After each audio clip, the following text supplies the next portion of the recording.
You wake up and you don't know what time it is. Not roughly, not vaguely. You have no idea at all. There's no number glowing beside your bed, no hum of a phone, no hand sweeping across a dial. There is only the color of the sky through a gap in the wall, and the feeling in your body that says you have slept enough, or not enough, or too long. This is not a nightmare. For almost everyone who has ever lived, this was Tuesday. For most of human history, the thing you now check 40, 50, 100 times a day did not exist. The clock is younger than the pyramids, younger than writing, younger than farming. And the world it built, a world sliced into identical seconds, where a meeting starts at 9 o'clock and a train leaves at 9:04, and being late is a moral failing. That world could not even be imagined. So what did time feel like before you could measure it? It felt like the sun. That was the first clock, and for thousands of years, it was the only one. You woke when it rose. You worked while it climbed. You stopped when it fell. Time was not a line you moved along. It was a place the light was standing in the sky. But the sun is a clumsy timekeeper. It moves fast in the morning and slow at noon and vanishes entirely behind a cloud. So people began to trap it.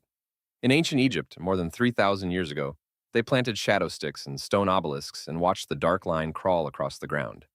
A shadow is just the absence of light. But if you mark where it falls, you can cut the day into pieces. This was the sundial, and it worked, as long as the sun agreed to shine. At night or under cloud, people needed something that didn't depend on the sky. So they turned to water. A water clock is beautifully simple. You take a bowl, you make a small hole in the bottom, and you watch the water drain at a steady, patient rate. The falling level tells you how much time has passed. The Egyptians used them. The Greeks refined them. Around the 3rd century before your era, an inventor named Ctesibius of Alexandria, a barber's son who became one of the great engineers of the ancient world, built water clocks so elaborate they rang bells and moved little figures. But water's a liar too.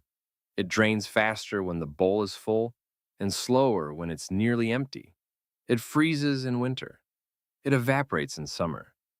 For century after century, every device humans built to catch time leaked, drifted, or slept when the sun went down. Then in China, something extraordinary happened. In the year 1088, an astronomer and civil servant named Su Song completed a tower more than 30 feet tall.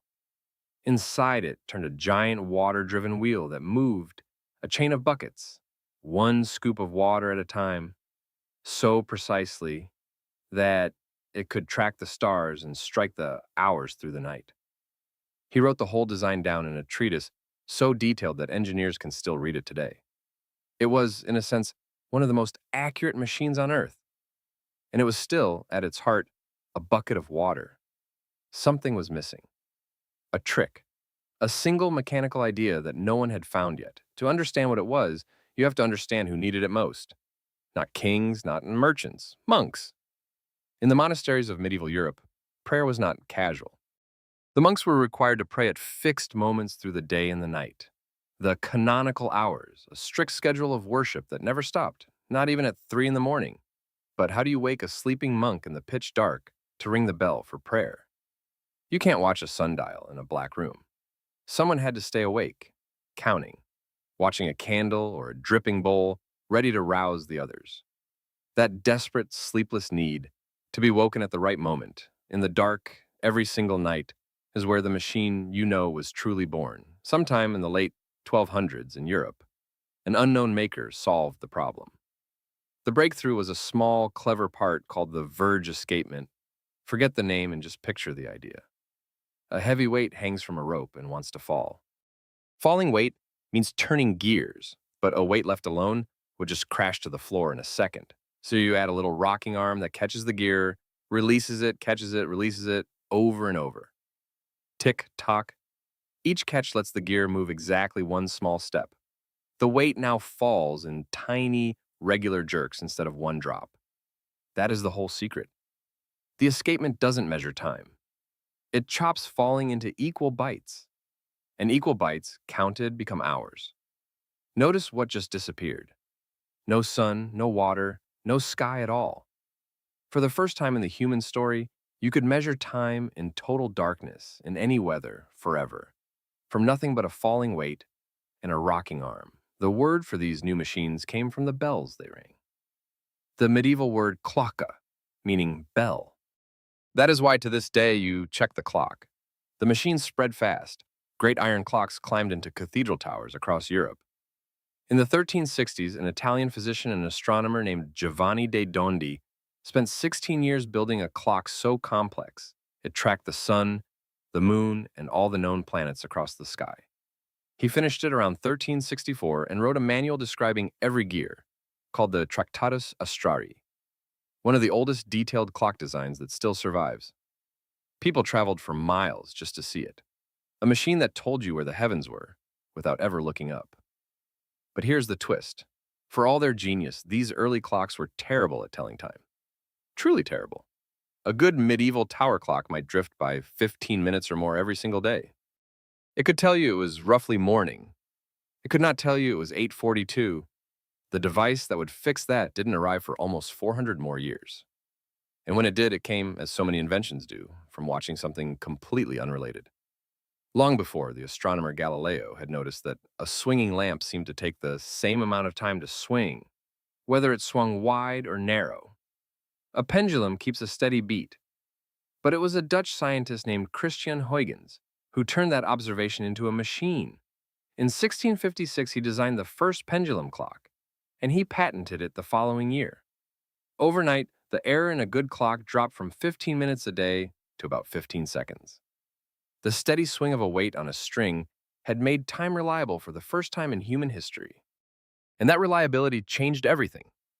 Far more than the people who built it could have guessed. The historian Lewis Mumford said it plainly. He argued that the clock, not the steam engine, was the key machine of the modern industrial age. Think about what it made possible. Once time could be sliced into precise, identical units, it could be sold. Your day could be measured. Your labor could be counted by the hour. The historian E.P. Thompson traced exactly this shift, how people who once worked by the task and the season were slowly retrained to work by the clock, punching in, punching out, their lives now ticking to a machine. And the historian David Landis called his great book on all of this revolution in time, because that is what it was, a revolution. Not in what humans could build, but in how they experienced being alive. The clock didn't just measure your day, it took command of it. So come back now to your own morning, that number glowing beside your bed, the alarm that pulled you out of sleep at a moment chosen not by the sun, not by your body, but by a schedule. You woke because a machine told you to. You will eat, work, meet, and rest at times set by the same quiet tyranny of the tick. You carry a clock in your pocket more accurate than anything Susong or de Dondi or Huygens could have dreamed of. It never drifts. It never sleeps. It answers to a beam bouncing off a satellite in space, and you obey it without ever once thinking about it. That is the strangest part of this whole story. The clock was invented to serve you, to wake the monk, to ring the bell, to catch the falling weight. And somewhere along the way, without a single person deciding it, the tool quietly became the master. You don't own your time. You keep asking a machine to tell you how much of it is left. So tomorrow, when you wake, try something. Before you reach for the glowing number, lie still for one moment and simply not know what time it is. Feel the sky through the window. Feel whether your body has slept enough. For one breath, you will be living the way almost every human who ever existed lived. And then the clock will tell you it's time to get up.